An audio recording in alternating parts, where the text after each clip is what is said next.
Hello friends, তো সবাই কেমন আছো? আশা করি ভালো আছো। আমরাও কিন্তু বেশ ভালো আছি। তো অনেক দিন পরে এলাম একটা ডেলি ব্লগ নিয়ে। তো ব্লগটা তোমরা দেখতে থাকো, আশা করি তোমাদের ভালো লাগবে। তো সকালবেলা কিন্তু রান্নাঘর থেকেই ব্লগটা স্টার্ট করলাম। আর এখানে বাবি বানাচ্ছে স্যান্ডউইচ। তো স্যান্ডউইচটা কিন্তু ও ভালোই পারে বানাতে। তো ব্রেকফাস্ট কিন্তু খাওয়া হয়ে গেছে। সকালবেলা বাবি করেছিল ব্রেকফাস্ট, স্যান্ডউইচ করেছে। স্যান্ডউইচটাই পারে ও আর কি। তো ব্রেকফাস্ট খেয়ে পরে যাব স্নানে, আর অনেকটা কাচাকুচি বাকি। তো স্নান করে রান্নাবান্না করে তারপরে তোমাদের সাথে দেখা হচ্ছে। তো চলো তোমাদেরকে দেখাই আজকে কি কি রান্নাবান্না হয়েছে। এখানে করেছি উচ্ছে চচ্চড়ি আর একটা পাঁচমিশালি সবজি করেছি। এটা রাত্রে রুটির পাতেও হয়ে যাবে। আর করছি পার্শে মাছ দিয়ে গুঁড়ি কচু না গাটি কচু যাই বলে, জানি না কি বলে এটাকে, আমাদের এখানে তো গুঁড়ি কচুই বলে। তো সেটা দিয়ে পার্শে মাছ দিয়ে একটা তরকারি। তো পার্শে মাছের কিন্তু এর আগে আমরা ঝালই খেয়েছি, এটা ফার্স্ট টাইম বানালাম, জানি না কেমন হবে। তবে সব কিছুর এক্সপেরিমেন্ট করা ভালো, তাই না? আর যে কোনো তরকারিতে দেখবে মাছ পড়লে কিন্তু তার একটা আলাদাই টেস্ট হয়। যদিও বা বাবি কচু খাবে না, ও একটু ঝোল আলুই খাবে, তবে ওর বাবা কিন্তু এই কচু জাতীয় জিনিসগুলো খেতে বেশ ভালোবাসে। আর আমি আগে খেতাম না, তবে এখন সব কিছুই খাই, এই আর কি। তো দেখো রান্নাবান্না কিন্তু আমার হয়ে গেছে। এরপর ওর বাবা বেরোচ্ছে, ওর বাবা যাচ্ছে বারাসাতে একটা দরকারে। আর ওর বাবা যদি কোথাও গাড়ি নিয়ে বেরোয় তাহলে তার রক্ষে নেই, বাবি একদম লাফ দিয়ে ঠেলে উঠে যাবে গাড়িতে, ব্যাস তারপরে ওকে মোড় পর্যন্ত নিয়ে যেতেই হবে। আর দেখো সেটাই করছে। বড় হচ্ছে ঠিকই, তবে ছেলে মানুষই ব্যাপারগুলো কিন্তু এখনও আছে ওর মধ্যে। তারপরে আমি আর দাঁড়াবো না বেশিক্ষণ, কারণ বাড়িতে আবার মিস্ত্রি কাজ করছে। অ্যাকচুয়ালি আমাদের উঠোনটা যা জঙ্গল হয়েছিল, তো সেটাই একটু পরিষ্কার করিয়ে নিচ্ছি। আর তারপরে একটু তেলও দিয়ে দেবো, যাতে কিনা ঘাসগুলো মরে যায়। আর দেখো এই লঙ্কা গাছগুলো না আমি হাটের থেকে নিয়ে এসেছিলাম, আমি আর মা গিয়ে কিনে নিয়ে এসেছিলাম ছোট্ট ছোট্ট চারা। তো আগের বছর নিয়ে এসেছিলাম, আর এবছর এত লঙ্কা হচ্ছে গাছগুলোতে, এবছর কিন্তু লঙ্কা কিনতেই হচ্ছে না, প্রচুর লঙ্কা হচ্ছে।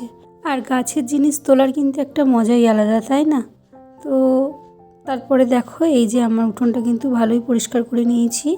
ওইদিকে একটা বেগুন গাছও আছে, সেই গাছটাতেও কিন্তু অনেক ফুল এসছে, তো মনে হচ্ছে বেগুনও হবে। আর চারিদিকটা এত জঙ্গল হয়েছিল, তো এবার একটু হালকা হয়ে গেছে। আর সামনেটা একদম ঝোপ মতো হয়েছিল, তো সেটাও একটু পরিষ্কার করিয়ে নিলাম। তারপর চলে এলাম সোজা সন্ধেবেলায়, খাওয়া দাওয়া করে একটু শুয়েছিলাম। তবে শীতকাল তো শুলে আর উঠতে ইচ্ছা করে না, ওই জন্য দুপুরবেলাটা খুব একটা বেশি শুই না। আর এমনিতেই দেখবে শীতকালে বিকেল বলে কিছু হয় না, মানে দুপুরের পরেই সন্ধে হয়ে যায়। তো সন্ধে টন্ধে দিয়ে যাব একটা জায়গায়। আর আমাদের এখানে কিন্তু হরিনাম কীর্তন হচ্ছে।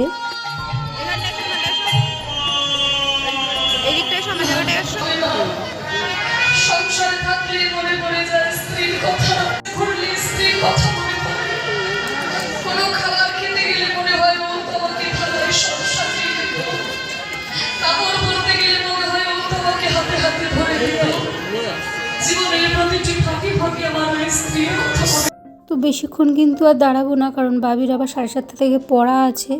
তো একটুখানি দাঁড়িয়ে চলে এলাম একটা সোনার দোকানে। আর আমার একটা জিনিস বানাতে দেওয়া ছিল, তো সেটা এখনও হয়নি। আর কী জিনিস বানাতে দিয়েছি সেটাও তোমাদেরকে দেখাবো, আগে আসুক জিনিসটা, তারপর দেখাবো। তো এখানে পলা আংটিগুলো দেখছিলাম, তবে আমার হাতে খুব একটা মানায়নি। আর বাবি একদমই পছন্দ করে না পলা আংটি, তবে আমার কিন্তু বেশ ভালো লাগে। তারপর নিয়ে এসেছিলাম স্যান্ডউইচ, আর এখানে বাবি চা করছে, চা আর মুড়িও মাখা হয়ে গেছে। তো তারপরে ও পড়তে চলে যাবে। আর ও পড়তে গেলে কিন্তু আমি একটা জিনিস করব, কি করব সেটাও তোমাদেরকে দেখাবো। সন্ধ্যের পর থেকে কিন্তু আমি একাই থাকি, তো প্রতিদিন কিছু না কিছু এক্সপেরিমেন্ট করতে থাকি। তো আমার একটা ঘড়ি অনেক দিন ধরেই খারাপ হয়ে পড়েছিল, তো খারাপ ঘড়ি তো রাখতে নেই, আমি শুনেছি। তো দেখো এই যে ঘড়িটা খারাপ হয়ে গেছে। আর সন্ধ্যের পরের থেকে একটু অ্যালবামটা দেখছিলাম, আমাদের বিয়ের অ্যালবামটা, তো তার থেকে দুটো ফটো নিয়ে এই ঘড়িটার ওপরে লাগিয়েছি। তো তোমরা দেখে বলো তো যে কেমন হয়েছে। এটা একটা ফটো ফ্রেম টাইপের বানানোর চেষ্টা করলাম আর কি। তো তারপরে ভাবলাম যে আমার বিয়ের অ্যালবামটাও তোমাদের সাথে একটু শেয়ার করি। এটা কিন্তু প্রায় 15-16 বছর আগের অ্যালবাম, তো অনেকটাই খারাপ হয়ে গেছে। আর ফটোগুলো চলো তোমাদের সাথে দেখাই। তো প্রথমেই দেখলে একটা সুইট মেমোরি বলে লেখা অ্যালবামের ওপরে। আর এই যে এটা হলো আমাদের সিঁদুরদানের ছবি। তো আমার মুখটা খুব একটা দেখা যাচ্ছে না, আর ওর বাবার মাথাটা তো পুরো গামছা দিয়েই ঢেকে গেছে মুখটা। তো তারপরে সিঁদুরদানের পরে লজ্জাবস্ত্র নিয়ে একটা ছবি আছে। আর এটা হলো আমাদের 7 পাকে বাঁধার সময় যে ছবিটা, সেইটা। তারপরে আছে শুভ দৃষ্টি। তো পরপর অনেকগুলো ছবি কিন্তু আছে, এটা খুঁজে পেলাম আজকে। আর তখন দেখো সবে কিন্তু ডিজিটাল ক্যামেরা এসছে আর কি। তো ফটোগুলো যেহেতু ডিজিটাল ক্যামেরায় তোলা, ওই জন্য কিন্তু এখনও ভালো আছে। এত বছর হয়ে গেছে তাও কিন্তু এখনও খুব সুন্দর আছে ফটোগুলো। তো ভাবলাম তোমাদের সাথে একটু শেয়ার করি। আর দেখো ওর বাবা তখন কতটা গোলুমোলু ছিল, আর আমি ঠিক ততটাই রোগা ছিলাম। বিয়ের সময় আমার ওয়েট ছিল 45 কেজি। তো যাই হোক, এগুলো হলো সব বিয়ের ছবি। এটা হলো আমাদের শ্বশুরবাড়ি প্রথম আসার পরের ছবিটা, মানে পরের দিন সকালের ছবি। আর এই যে বাবা সম্প্রদান করছে সেই ছবি। তবে দুই বাড়ি থেকেই কিন্তু ভিডিও ক্যামেরাও করা হয়েছিল, তো সেগুলো তো আর ভ্লগে দেখানো সম্ভব না, ওই জন্যই ছবিগুলো শেয়ার করলাম। তারপরে চলে এলাম রিসেপশনের ছবিগুলো দেখাতে। তবে সব ছবি দেখাবো না, যে কটা ভালো আছে সেগুলোই দেখাচ্ছি তোমাদেরকে। প্রচুর ছবি আছে। আর এটা হলো আমার দিদি, আমার বোন আর আমি। আর ওপরে আছে দিদির সাথে আমার একটা ছবি। আর এই পাশে আছে আমার মা আর বাবা, আর আমার কোলে দিদির বড় মেয়ে বুবু। তো দেখো কতটুকু ছিল। আর আমার বোনও কিন্তু অনেকটা ছোট ছিল। তো তোমাদেরকে বলি না যে বাবির মধ্যে আমি আমার বোনের ছোটোবেলাটা দেখতে পাই।